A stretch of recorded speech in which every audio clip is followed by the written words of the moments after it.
Salut la famille, j'espère que vous allez bien. Dans cette petite vidéo, j'aimerais vous partager comment tu peux marcher dans la santé divine. Alors, je réponds à cette question dans mon nouveau livre, Comment atteindre votre potentiel en Christ. Alors, si vous êtes intéressé, il est disponible sur Amazon. Vous avez juste à écrire mon nom, Andrew Cho. Et aujourd'hui, je vais focuser sur comment marcher dans la santé divine. Et marcher dans la santé divine, ça veut tout simplement dire marcher libre du maladie par la puissance de Dieu. Parce que la volonté de Dieu, c'est que tu marches dans la santé divine. Ce n'est pas la volonté de Dieu que tu tombes malade. Okay? Quand Dieu a créé Adam et Ève, il n'y avait pas de maladie, il n'y avait pas de mort. Mais à cause du péché, les malédictions du péché est venue sur la terre et une de ces malédictions, c'est les maladies et la mort. Mais la bonne nouvelle, c'est que Jésus est devenu une malédiction pour nous afin qu'on puisse marcher dans les bénédictions de Dieu. Et la Bible nous dit que par les meurtrissures de Jésus, on est guéri. Le prophète Isaïe l'a dit 700 ans avant que Jésus est venu.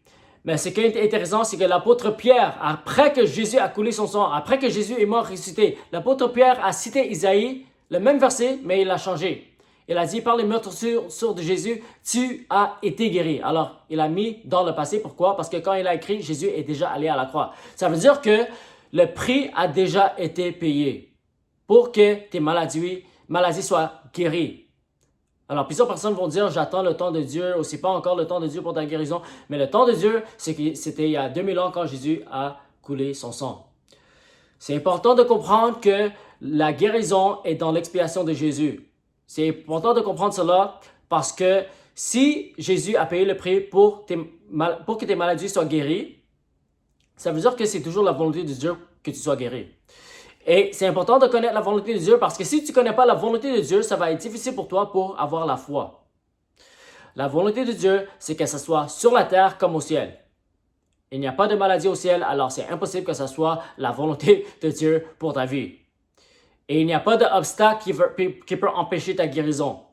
Une des raisons pour laquelle parfois c'est difficile pour recevoir la guérison, c'est parce qu'on a été enseigné qu'il y a plein d'obstacles qui nous empêchent d'avoir la guérison. Par exemple, on a dit que Dieu t'enseigne à travers cette maladie. On a dit que tu dois pardonner avant de recevoir ta guérison. On a dit que tu dois te débarrasser, briser les liens générationnels et tout ça. Mais pose-toi la question, est-ce que Jésus a fait tout ça? Tout ce que Jésus a fait, on fait. Tout ce que Jésus n'a pas fait, on ne fait pas. Quand Jésus a guéri les malades, il n'a pas dit Dieu t'enseigne à travers cette maladie. Il n'a pas dit tu dois d'abord pardonner. Il n'a pas dit tu dois briser les liens générationnels. Non, il a dit sois guéri, étends ta main, lève-toi et marche, prends ton lit et marche, sors du tombeau. Il n'a jamais utilisé une formule pour que les gens reçoivent la guérison. Il a simplement déclaré la guérison et tout le monde était guéri. Et tous ces gens que Jésus a guéris, ils étaient tous dans le péché, ils n'avaient pas de relation avec Dieu, ils étaient loin de Dieu et rien n'a empêché leur guérison. Et c'est pas pour encourager le péché parce que la réalité, c'est que la guérison, ça doit amener les gens dans la repentance. Nous, on croit qu'on doit amener les gens dans la repentance avant qu'ils reçoivent la guérison. Mais Jésus a fait le contraire. Jésus, il a guéri la personne et il a dit, maintenant que tu as guéri, va et ne pêche plus, peur que quelque chose de pire revienne sur toi. Pourquoi? Parce que la guérison, c'est un signe pour les non-croyants. Okay? Pour que les non-croyants viennent à la repentance. On doit démontrer la présence de Dieu. Jésus a dit, à moins que tu vois les signes et les prodiges, tu ne vas pas croire. La Bible nous dit que les signes accompagneront tous ceux qui auront cru, les miracles. Ils vont parler en nouvelle langue, ils vont prendre des serpents, boire du poison et ça va point leur faire mal. Alors en tant que chrétien, on est censé de marcher dans la santé divine.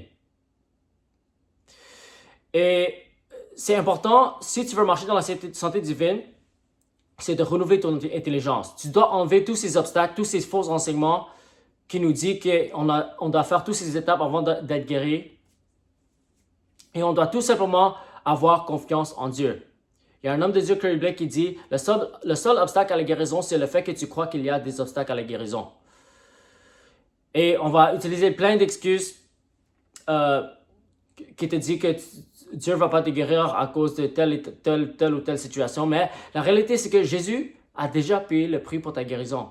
Alors, si tu demandes à Dieu, est-ce que c'est sa volonté pour que tu sois guéri, la seule réponse qu'il peut te donner, c'est que c'est déjà fait. Tu as déjà été guéri. Tu dois tout simplement le recevoir par la foi. Et si tu luttes avec la maladie, tu dois déclarer la parole de Dieu sur ta vie. jusqu'à temps que ton corps aligne avec la parole de Dieu. La parole de Dieu dit, par les mutations de Jésus, tu as été guéri. Alors, si tu n'es pas en train de l'expérimenter, tu le déclares sur ta vie. Par les mutations de Jésus, je suis guéri. Je marche dans la santé divine. L'ennemi ne peut pas me toucher. J'ai la puissance pour marcher sur les serpents, les scorpions et rien ne pourra me nuire.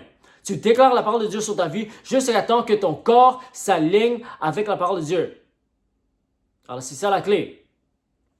Et quand tu reçois ta guérison, quand tu as une bonne santé, il faut marcher dans la foi. Il ne faut pas avoir peur d'une maladie parce que la Bible nous dit que plus grand est celui qui est en toi que celui qui est dans le monde. Alors encore, si vous voulez plus de détails sur comment marcher dans la santé divine, les détails sont disponibles sur mon nouveau livre « Comment atteindre votre potentiel en Christ ». Vous avez juste à écrire mon nom, Andrew Cho, sur Amazon et vous pouvez le trouver. Alors que Dieu vous bénisse et on se voit dans la prochaine vidéo.